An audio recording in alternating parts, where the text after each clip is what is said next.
All right, welcome back to my little video where I want to look at the LEAP results and the MRT, the food sensitivity test that I talked about. First, just going to kind of show you what's on them, and then I want to show you a little bit of a comparison between my current results from just this past few weeks and the one I did last year back in December. There are reasons it can change. First of all, if you really go crazy on a food and just eat a lot of it for a very, very high amount of time, there's the theory that this might trigger a food sensitivity that you didn't necessarily have before.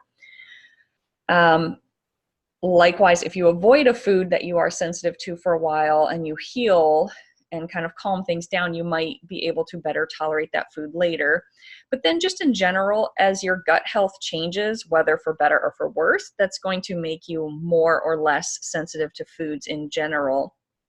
So since I spent a lot of time over the last 7 or 8 months really focusing on gut health, really trying to remove these kinds of foods, focus on stress management, get sleep. I got into certain supplements to help with my cortisol and my stress recovery. I actually saw some improvements, and that was exciting for me to see. But I also want to show how, despite the improvements, there still are similar patterns that just show that there is consistency between this test even over 6 or 9 months. Yes, there are some changes, but there's also a lot of that consistency going on.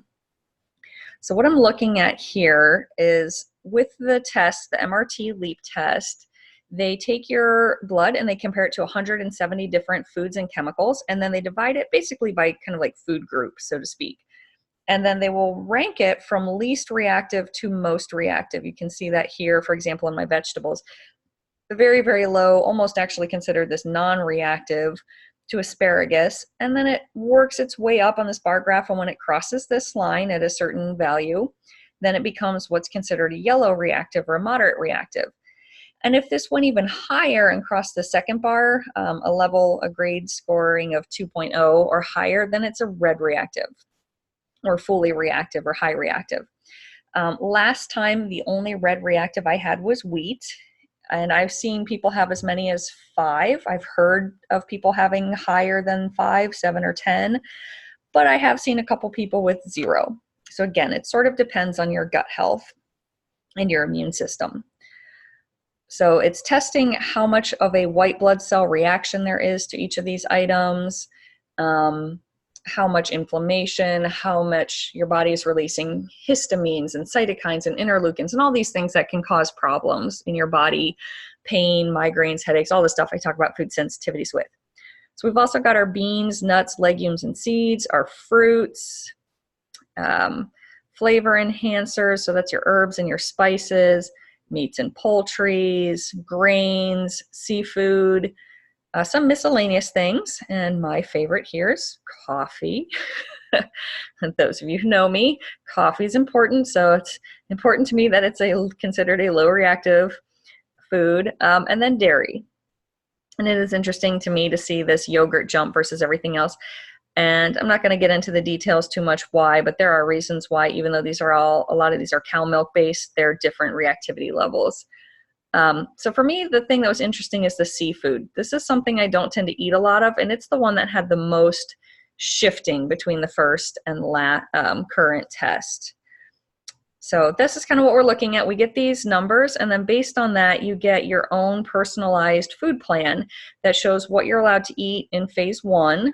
And this is all from these least reactive things. So it's like the least reactive to dairy, the least reactive couple miscellaneous foods, the least reactive grains, meats, poultry, so on, spices. So each of those groups you can see are listed here as they go through, so your phase 1. And then there's different phases, and there's a specific way we reintroduce each of these foods through the phases. That's what's the official LEAP protocol, is the method of progressing while working on lifestyle changes and understanding how to do all of this sustainably. But again, that's another talk. So I just wanted to show you kind of the comparison of my 2 lists. If we're looking at this, I have a lot of similarities still. You can look at phase 1 and 2. I'm just going to kind of slide these close together. Yep, see my little desktop. So lamb, turkey, venison, navy beans, and beef. And again, lamb, venison, navy beans, beef, and turkey. So the order shifted up slightly. Again, I don't expect it to be exactly the same after so many months and some very high stress situations over the last year. My starches, tapioca and buckwheat, are the least reactive to here still. Even seeing over here, we've got the quinoa and still here. So a little shifting, but fairly similar. Broccoli, these first two phases, nearly the same, or vegetables, say. So broccoli, carrots, asparagus, beet, bok choy from last time. Asparagus, carrot, celery, beet, bok choy got shifted a little bit. But again, the others, celery, tomato, zucchini, Brussels sprouts, here's our tomato, zucchini, the broccoli again. So a lot of similarity. And continuing on down, fruits, same thing. Strawberry, cantaloupe, avocado, dates, and grapefruits. Strawberry, cantaloupe, avocado, dates, grapefruit got bumped a little bit. And that could be I ate a ton of grapefruit. That was like breakfast every day when I was first starting out. So maybe I developed a little sensitivity to it. Cottage cheese and cow milk, cottage cheese and cow milk. Here, last time there were only two, nuts and seeds, sunflower and almonds, but they're still here, sunflower seeds and almonds. But this time cashew got added in, which is number 3. Cardamom, turmeric, vanilla. See that again here, cardamom, turmeric, vanilla. Black pepper moved up, it was a little here. So you can sort of see that there was a lot of similarity still covering through all of this. A lot of repetition in that. So I am looking forward to getting to restart this again. This will be starting on Monday, but it will take me through about a month to work my way through these phases and start adding other new foods in and getting into a rotation. So just wanted to show everyone what the results look like if you do the blood test and what we're kind of looking at. And again, just showing that that consistency sort of repeats itself. Man, and I'm looking forward to the coffee.